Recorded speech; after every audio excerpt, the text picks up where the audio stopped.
This is one of our merchantmen, laden to the scuppers with a perishable cargo, due to dock in New York day after tomorrow at 0800. Their machinery is set in motion to unload and forward the cargo to its destination. Longshoremen are hired. Trucks are made available. Arrangements are made with the railroads to rush the ship's freight to points inland. Yes, this is one of the ships that put our commerce at the top of the heap in world trade. The only trouble is, this one's off her course line. She won't be in New York at 0800 day after tomorrow.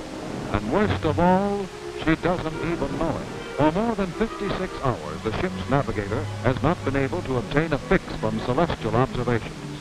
The weather's been overcast. There's been a heavy blow. His running fix indicates a dead reckoning point here, and the course is set at 308.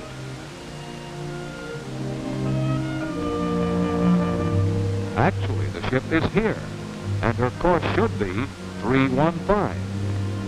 Yes, for all of man's knowledge and experience, the elements can still delay a ship, throw her off course, cause her to end up miles from her estimated position. In pre-war days, that meant only the loss of time, loss of money, loss of business. But in war, loss of time and groping ships meant much more than that. Delay and error at sea was a danger to victory itself. Peacetime navigation just wasn't good enough for global war. Something had to be done to take the remaining uncertainty out of navigation. Something was done. Something almost miraculous. In 43, in the bad weather Aleutians, ships began mysteriously to navigate with accuracy in the worst storms. In the Pacific, planes and ships made on-the-nose rendezvous under what were formerly considered impossible conditions. And simultaneously, in the hazardous North Atlantic, amazing feats of bad weather navigation were performed.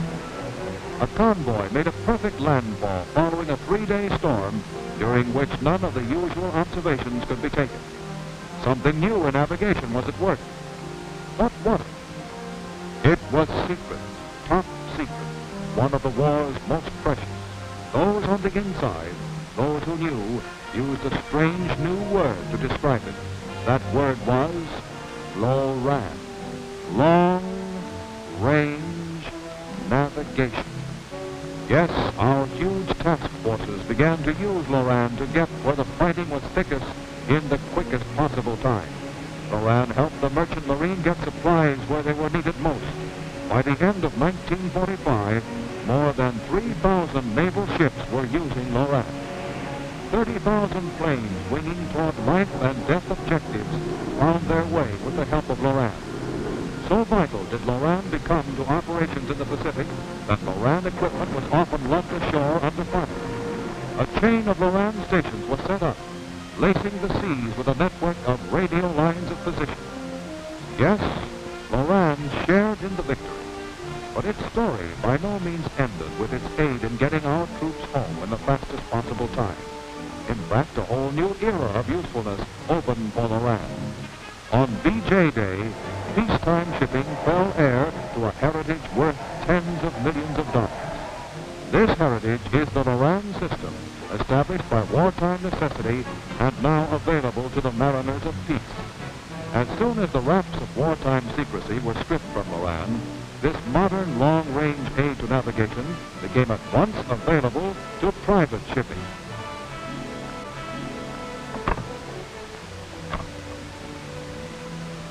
Mr. White, this is Mr. Gilbert. Can you come in now? Some of the lines are drawing this Loran on their ships. Ed White thinks it might be valuable in our operations. Well, Mr. Gilbert. Good morning. Have you read it? I looked it over. I know something about it. You ought to read this, Mr. Peterson. Loran is designed to help you skip us. I'd take a bet that in 5 years there won't be a decent-sized merchant ship afloat without that equipment. Yes, and we'd be able to hire elevator boys to take our ships across. I suppose there was a time when some skippers found an auxiliary steam because sailors might forget how to handle canvas. I don't get the impression from the booklet that Loran is intended to do away with standard navigation practices. then why bother to put it on at all? First it's this radar business, and now Loran. Sure, radar for short range. Radio direction finders up to about 200 miles. Around when you're out in the middle of the ocean. There are a lot of risks in the shipping business, and I think we owe it to our customers and ourselves to eliminate all of them we can. Suppose one of our ships was foundering in a hurricane. We couldn't give its position within 40 or 50 miles because of the weather. Did you ever hear of a condition like that, Mr. Peterson? I heard of it already. It's very unusual. Fortunately. So is the need for lifeboats. Well, you've got to have them. I tell you what, gentlemen, I think we're talking about something that we don't know very much about. If it's a good thing, we want to put it on our ships. But what do we know about this, Loran? Really? Why don't we have one of the manufacturer's representatives stop in? Why don't we talk to the Coast Guard and get the straight story without any sales talk attached? The Coast Guard's been in on this thing from the beginning, and I think they're the ones to help straighten us out. Sure, that's right. What do you say, Pete? Pete, how would you and Ed like to hop down to Washington for a day and check with the people who have most of the information at hand? Well, then. Well, this isn't anything new. The military services have been using it throughout the war. One of the main features of Loran, gentlemen, is that we've got $100 million worth of it, counting research and development. Mr. Stewart, I'd like you to bring in the big chart, the one showing Loran installations. The whole system is at the disposal of private shipping. Any nation, any line, everyone's welcome to use it. That's why we want to look into it. Captain Peterson, Mr. White, Lieutenant Stewart. Thank you. Let's see. Can I get yours?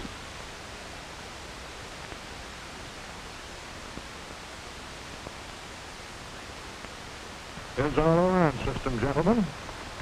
It's covering most of the transoceanic traffic lanes of the world. And incidentally, these stations are being operated at present by many nations, including Canada, Denmark, and the United Kingdom. Captain, could you give us a brief explanation of the principles on which Loran works? Certainly.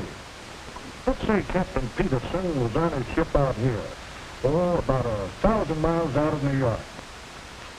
It's a stormy night, and you haven't been able to obtain a fix for over 48 hours. And let's assume the navigator is skeptical of his dead reckoning position as a result of heavy weather. Now, having no Loran aboard, the only choice is to proceed on your dubious course until weather conditions permit obtaining a new fix by celestial observations. But Captain Peterson has Loran aboard, and here's how it works. Operating 24 hours a day, numerous nations maintain a network of Loran transmitting stations to service the major shipping lanes. There are a pair here, for example, at Sconset and Bodie Island. One is known as the master station, the other as the slave. For a moment, consider these two stations operating as a synchronous pair, simultaneously emitting short pulses of radio energy. Leaving both shore stations simultaneously, a pair of pulses travel out into space, in all directions, at a constant speed, roughly 186,000 miles per second, or the speed of light. Thus, the pulse from the closest station will reach the ship an instant before the pulse from the other station.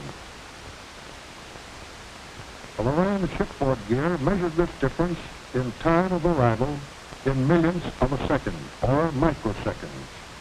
It simply determines how much longer one pulse takes to reach the ship than the other pulse.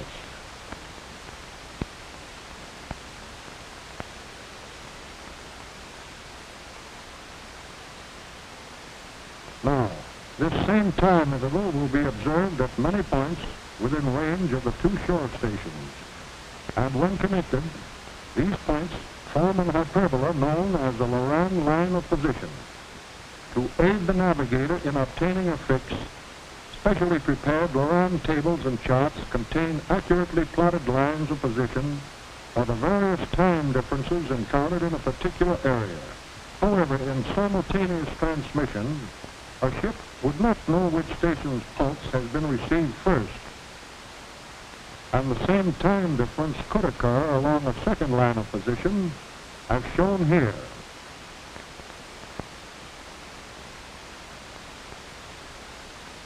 Therefore, to make certain that every ship receives a master pulse first, the slave station waits for a predetermined interval before transmitting its own pulse.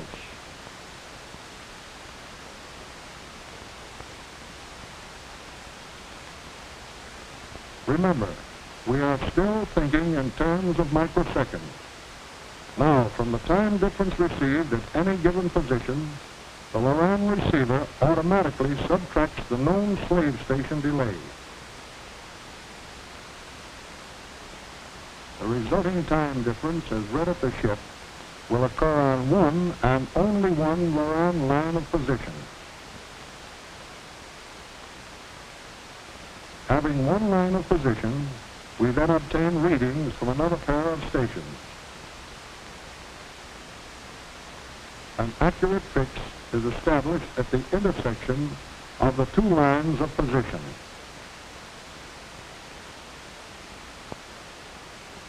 Well, that's the story. Only Loran works a few million times faster than that, and it's almost automatic. Thanks, Captain.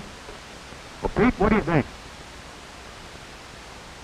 What's the cost to the company? Only the cost of Loran shipboard receivers. Or you might consider it about the cost of a good marine radio receiver installation. The transmitting station equipment was provided for wartime use. Let me ask you a question, Captain. Why is the Coast Guard so interested in Loran for merchant ships? Well, the primary mission of the Coast Guard concerns the safety of life and property at sea. This means, first, prevention of sea accidents, and second, assistance in distress cases.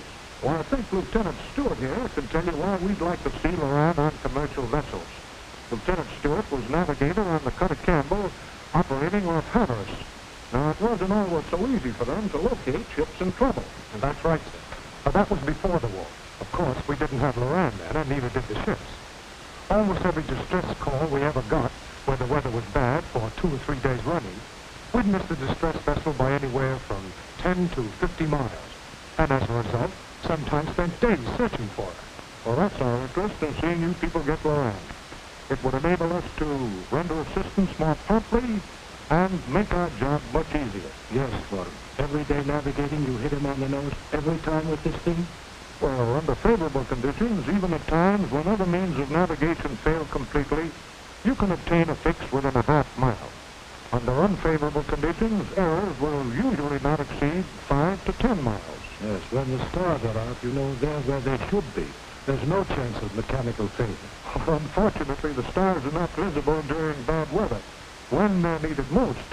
I think Captain Peterson is worrying about the art of celestial navigation being lost. 50 years from now, who knows what we'll have.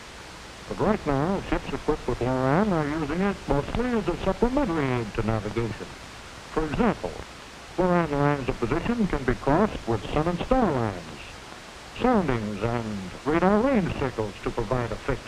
You see, Pete? Now, Captain, one more consideration. Is the equipment available? Is it standardized? The answer to both your questions is yes. Already, the larger manufacturers of electronic equipment are turning out standardized models in volume, indicating their expectation of Loran's general use on ships and planes. These manufacturers have even set up schools where complete courses are given in operating the equipment.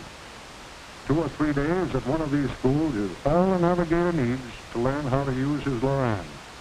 You're not getting into anything like the lengthy navigation courses which must be mastered before one becomes a competent celestial navigator.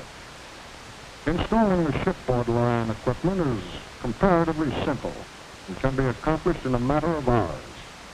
New and greatly improved direct reading receiver indicators make Loran even simpler to operate now than in wartime.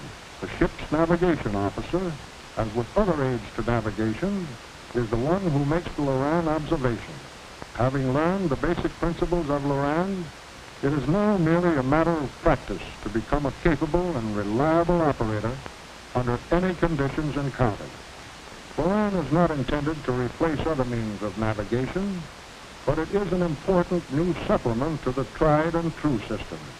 All, together, make navigation safer and more reliable than ever before in history. There she goes, and behind her now is a vast organization of men and equipment devoted to one major task, to help her get where she's going with safety and a minimum of lost motion. Here's what's behind her. This Loran station, manned by trained personnel, is one of a worldwide chain.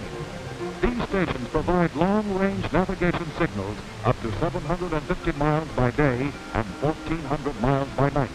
So precise is the Loran timer that a pocket watch of the same accuracy would run 5 to 10 years without losing or gaining a single second. Should mechanical trouble develop, a warning blinker signal is immediately transmitted and continued until the duplicate standby equipment is switched in and synchronization is restored. This is the equipment and constant service behind every ship that sails forth with Loran to guide it to a safe and scheduled landfall. These same Loran stations serve 300-mile-an-hour airliners on their day and night flights over the oceans of the world. Loran stations are operating along both coasts of North America, along the great circle routes of the North Atlantic and Pacific.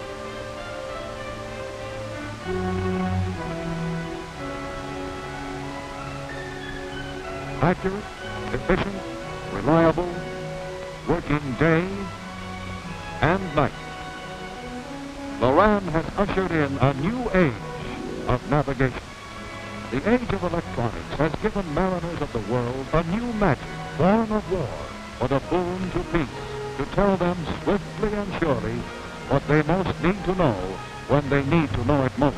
And the name of the new magic for mariners is Loran.